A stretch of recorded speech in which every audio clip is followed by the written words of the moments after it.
1 sudu makan ketumbar, setengah sudu makan biji lada hitam, 1 sudu kecil jintan manis, 1 sudu kecil jintan putih. Rendamkan rempahnya dengan air panas ya.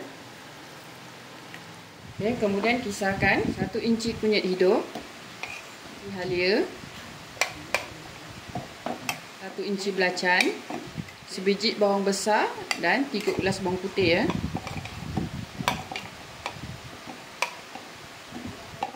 Okay, kisarkan sekali bahan-bahan yang Cik Okit dah rendam tadi.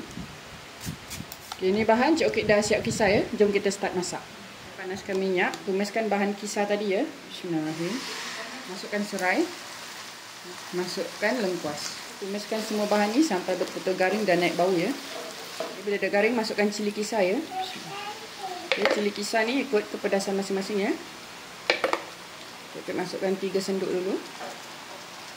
Okay, bila dah terbit minyak macam ni, tambahkan air. Okay, masak lagi sampai terbit minyak lagi. Okay, nak pastikan bahan ni betul-betul garing dan masak. Barulah kita punya gerang asam menjadi lebih sedap ya. Okay, bila dah garing, dah terbit minyak macam ni, boleh masukkan daging tetel ya. Okay, daging tetel ni Cik Okit dah siap rebus empuk Okay, sementara tu Cik Okit campakkan juga daun limau purut dan sedikit paste asam jawa ya. Masukkan garam. Okay, Cik Okit masukkan juga kerisik ya. Okay, kemudian Cik Okit masukkan air rebusan daging tetel tadi ya. Itulah, ikutlah kita nak kuah banyak mana ya. Kita nak kuah pekat ke, kuah cair ke, terpulang ya. Okay.